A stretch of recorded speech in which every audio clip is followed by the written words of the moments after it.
Bonjour, nous allons faire ensemble une nouvelle fiche, la fiche numéro 5, chargement surcharge. Je vous propose comme d'habitude un plan. Le plan reprend assez simplement la fiche comme elle est présentée, hein, c'est souvent le cas d'ailleurs. Donc le premier point, c'est le chargement, les précautions, le risque. Le deuxième point, la surcharge, on parlera de la réalité sur le terrain, dans quel type de transports sont concernés. Et le troisième point, les sanctions. Donc on donnera la réglementation en cours. Donc le premier point, chargement, les précautions. Tout d'abord, il faut tenir compte de la réglementation en cours. Est-ce qu'on respecte la charge utile de son camion? Pour un porteur, ce sera le PTAC moins le poids à vide. Pour un véhicule articulé, le calcul est un peu plus complexe. J'ai d'autres vidéos qui en parlent. Donc la charge utile est-elle respectée? Il faut aussi penser au tonnage paressieux. On peut respecter la charge utile, mais dépasser le tonnage paressieux. Pour un essieu isolé, par exemple, c'est 13 tonnes qu'il ne faut pas dépasser.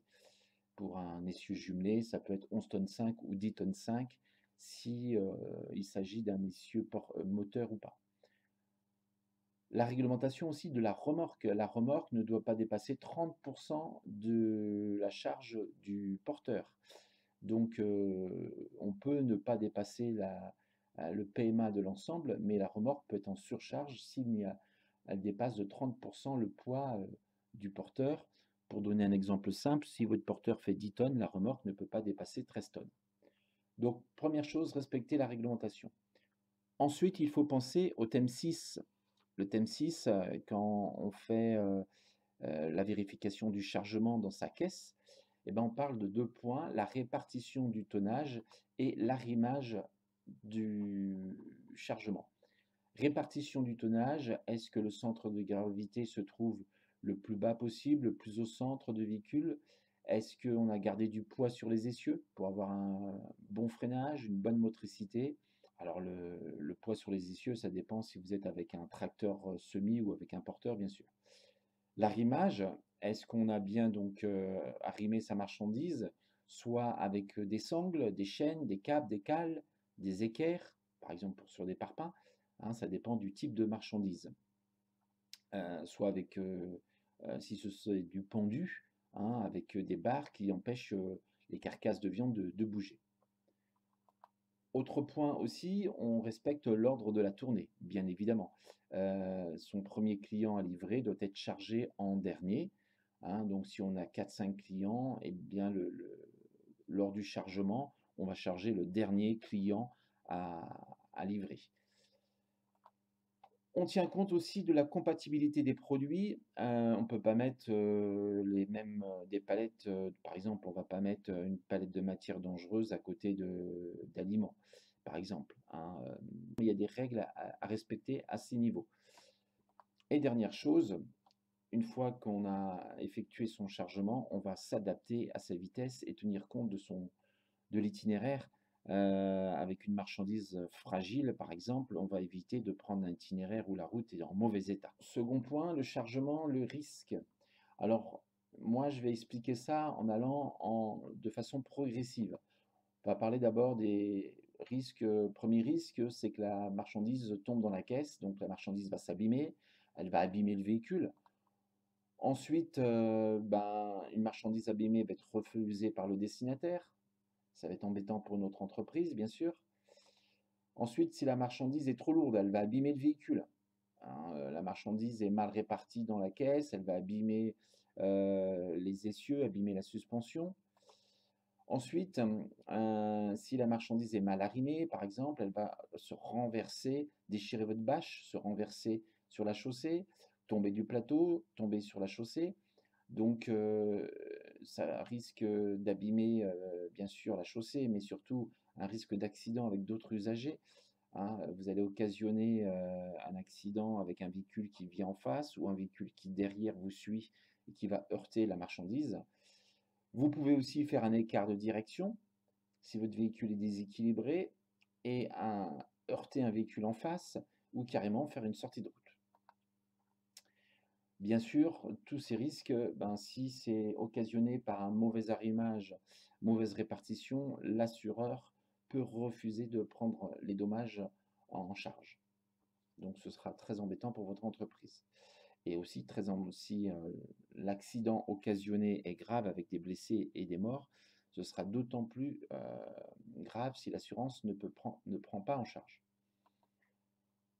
Et vous pouvez aussi vous retrouver à détériorer les infrastructures, hein, votre véhicule peut abîmer des panneaux, un abri de bus, une maison, des poteaux, voilà, vous pouvez aussi abîmer les choses qui se trouvent autour de votre véhicule.